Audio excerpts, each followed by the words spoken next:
오늘은 사사기 14장의 말씀을 통해서 우리가 하나님의 말씀을 함께 나누도록 하겠습니다. 사사시대를 한마디로 정의하면 이제 여러분들이 너무나 잘 알 겁니다. 자신의 소견에 옳은 대로 행동했었던 시대였습니다. 바꿔 말하면 사사시대 사람들은 하나님의 말씀대로 살아갔던 것이 아니라 자신의 생각대로 살아갔었던 시대였습니다. 하나님의 말씀대로 살아갔었던 시대가 아니라 세상 풍토대로, 세상의 풍속대로 살아가던 그 시대, 바로 그 시대가 바로 사사 시대였습니다. 그것은 일반 백성들뿐만 아니라 사사들까지도 그렇게 행동하면서 살아갔었던 시대였습니다. 그런데 반면에 평민이었었던 마노아라는 사람이 있었습니다. 그는 삼손의 아버지이기도 했습니다. 그는 세상의 풍토대로 살아가지 않았습니다. 하나님을 경외하며 하나님의 뜻하신 대로 살아갔었던 그런 사람이었습니다. 하나님은 그런 사람에게 아들을 주셨습니다. 그리고 사사를 키워내도록 사명을 하나님께서 주셨다라는 겁니다. 따라서 삼손은 잉태하기도 전에 하나님께 부름받은 사람입니다. 잉태하기도 전에 하나님께서 사사로 세우신 구별된 그런 사람이었습니다. 다른 사사들은 갑자기 사사가 되었지만 이 삼손은 태어나기도 전부터 사사로 준비되었던 것이었습니다. 그리고 그의 부모도 그렇게 키워내도록 노력하면서 살아갔었던 그런 상황이었습니다. 그런데 삼손의 모습을 한번 생각해 보십시오. 어떤 삶을 살았습니까? 우리가 어떤 삶을 살았는지 우리는 말씀을 통해서 너무나 잘 알고 있을 겁니다. 하나님은요, 그런 삼손이었었는데 하나님은 그 전에 하셨던 일이 있습니다. 그것은 무엇이었냐면 마노아에게 하신 약속들을 다 지키셨던 분이셨습니다. 여러분 사사기 13장 24절 25절 그 전에 있는 말씀 한번 읽어보겠습니다. 시작. 그 여인이 아들을 낳음에 그의 이름을 삼손이라 하니라. 그 아이가 자라매 여호와께서 그에게 복을 주시더니 소라와 에스다올 사이 마하네단에서 여호와의 영이 그를 움직이기 시작하셨더라. 이 두 절 말씀을 통해서 하나님의 약속이 완전히 이루어졌다라는 것을 우리는 볼 수가 있습니다. 그 여인이 아들을 낳았습니다. 그 여인이 누구겠습니까? 그라는 것은 정관사가 붙잖아요. 바로 그 여인입니다. 아이를 가질 수 없었던 그 여인이 아들을 낳게 되었습니다. 뿐만 아니라 그 아이가 자라날 때 여호와께서는 그에게 복을 주셨습니다. 내버려 두지 아니하셨다라는 거예요. 그리고 여호와의 영이 그에게 임하였다. 삼손에게 임하였다라는 것은 하나님께서 그들을 강권적으로 붙드시고 삼손을 사사로 세워주셨다라는 겁니다.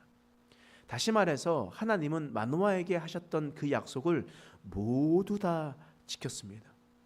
그리고 그들에게 복된 길을 걷게 하셨다라는 겁니다.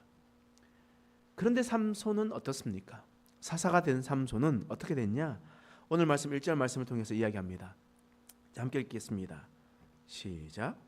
삼손이 딥나에 내려가서 거기서 블레셋 사람들의 딸들 중에서 한 여자를 보고, 지금 삼손이 딥나에 내려갔다라고 성경은 이야기를 하고 있습니다. 여러분 삼손의 고향이 어디냐면 단지파의 땅 소라입니다. 소라라는 곳에서 이 삼손이 태어났다라는 거예요. 이 단지파의 땅의 소라라는 곳은 어디였냐? 하나님께서 약속하신 그 땅이었습니다. 단지파에게 기업을 주신 그런 땅이었다라는 거예요. 근데 지금 삼손이 어디로 갑니까? 딥나로 가고 있습니다. 여러분 딥나는 어디 땅인지 아십니까? 딥나는 우리가 지도를 살펴보면 지중해 근방에 있는 블레셋 지역의 땅입니다. 다시 말해서 블레셋 땅에 가서 그곳에서 거하며 있었다라고 성경은 이야기를 하고 있습니다. 하나님께서 약속으로 주신 땅, 하나님께서 기업으로 주신 땅에 머물지 않고 그는 딥나로 내려가서 블레셋 사람들과 함께 지내고 또 그 사람들의 여인을 보면서 그 여인에게 사랑에 빠진 그런 사사였다라는 겁니다. 하나님께서 세우시고 구원자로 세우신 사사가 그러한 행동을 하고 있었다라는 겁니다.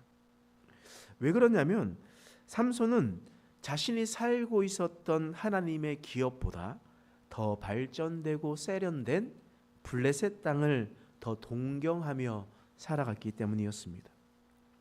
이것이 무슨 말이냐면, 여러분, 이스라엘 백성들은 지금 이 시대에 어떤 시대를 살고 있냐면, 여러분, 청동기 문화로 살아가고 있었습니다. 여러분, 청동기 문화가 어떤 것이겠습니까? 청동으로 무언가를 만들어서 사용하고 있었다라는 거예요. 청동기. 근데 여러분, 청동기 문화라는 것은 말이 청동이지, 여러분, 청동으로 밭을 갈 수 있습니까?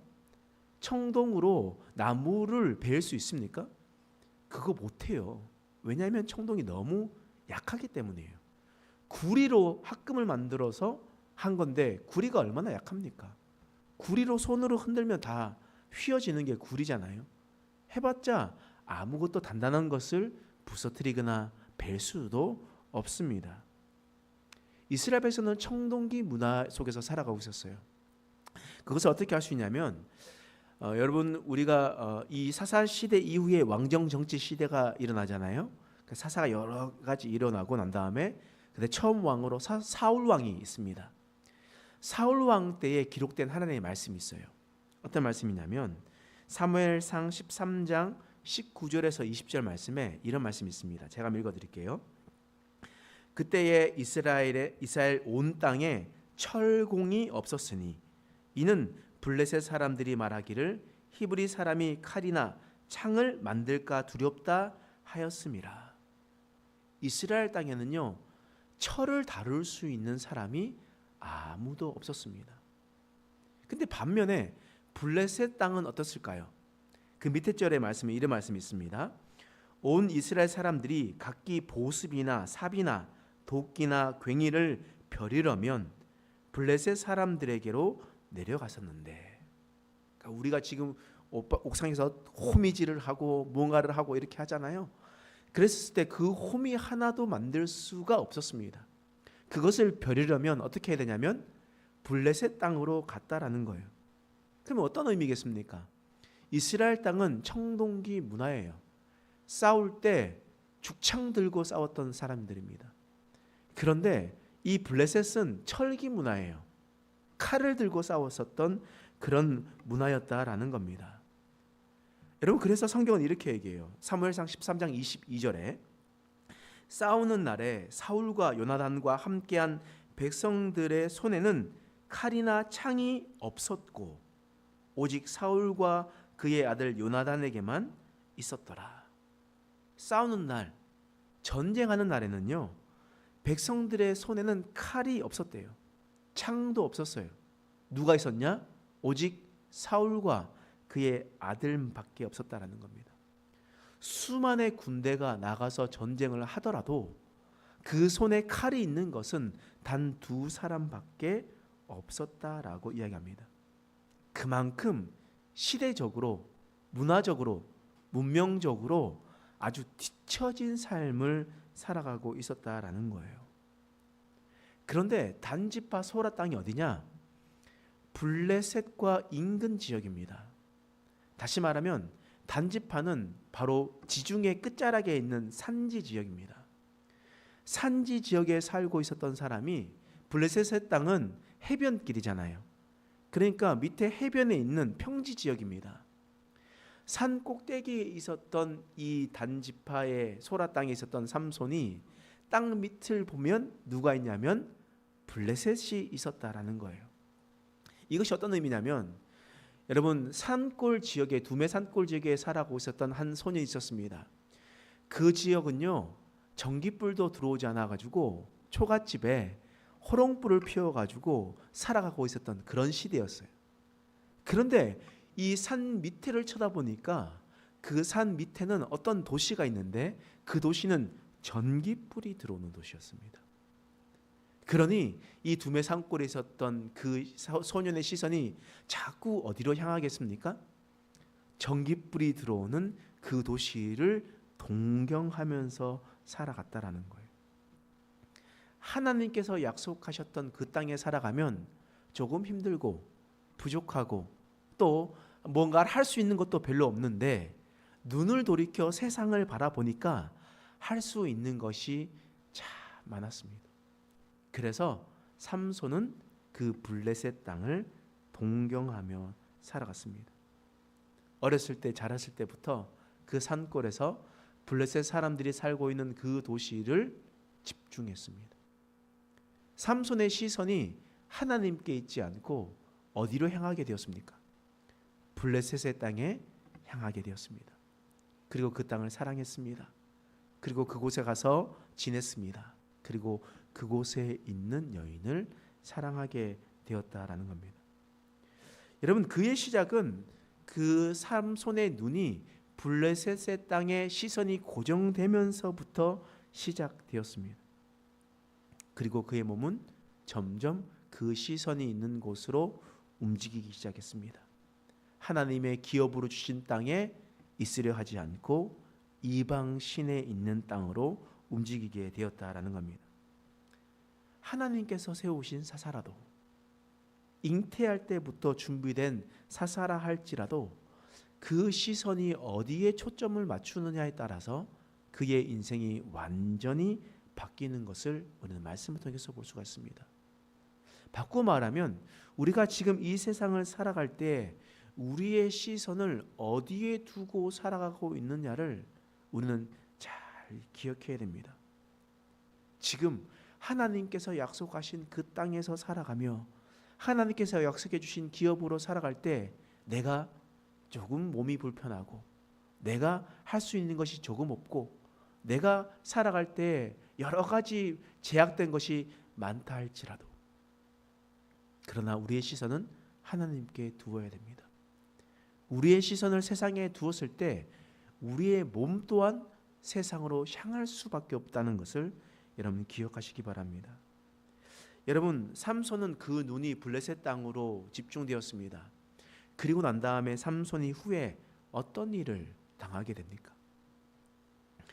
자신이 동경하는 이방인의 땅에서 그가 사랑하는 이방 여인의 모략에 당해서 블레셋에게 잡히게 됩니다. 그리고 삼손은 그의 눈이 하나님의 약속의 땅에 고정되지 않고 이방인의 땅에 고정되었을 때에 블레셋 사람들에게 잡혀서 그 삼손의 두 눈이 뽑히는 일을 당하게 되었던 것이었습니다. 그 눈으로 시작된 죄악이 눈이 뽑힘으로 끝나게 되었다라는 것을 말씀을 통해서 우리는 말씀하고 있습니다. 여러분, 지금 우리는 이 세상을 살아가고 있습니다. 그러면 우리는 우리의 시선을 지금 어디에 두고 살아가고 있는지를 기억하시기 바랍니다. 지금 내가 무엇을 향하고 있고 무엇을 중요시 여기며 살아가고 있고 어떤 것에 내 인생을 투자하고 있는지 여러분 기억하시기 바랍니다. 하나님이 아닐 때는 우리는 패망의 길로 걸어갈 수밖에 없습니다. 아무리 우리가 교회에서 직분을 받았다고 하더라도, 내가 어렸을 때부터 모태신앙으로 믿음으로 자랐다 하더라도 우리의 시선이 세상으로 향하게 된다면 우리는 그 삼손과 같은 심판을 당할 수밖에 없습니다. 우리가 이것을 잘 기억하고 하나님께만 시선을 두는 저와 여러분 되시길 간절히 축원합니다. 기도하겠습니다. 하나님, 오늘 삼손의 말씀을 통해서 우리를 깨닫게 하시니 감사합니다. 삼손은 잉태 때부터 하나님께서 선택한 사람이었습니다. 자라날 때도 복을 주셨고 그가 사역할 때도 여호와의 영이 함께하였습니다. 그러나 그의 시선이 세상을 향했을 때에 그는 하나님 앞에 타락된 삶을 살아가게 되었습니다. 우리가 이 말씀을 잘 기억하고 우리의 시선이 어디로 향하는지를 돌이키게 하여 주옵소서. 오직 우리의 시선은 하나님께만 향하는 믿음의 백성 되게 하여 주옵소서. 감사드리며 예수님의 이름으로 간절히 기도드립니다. 아멘.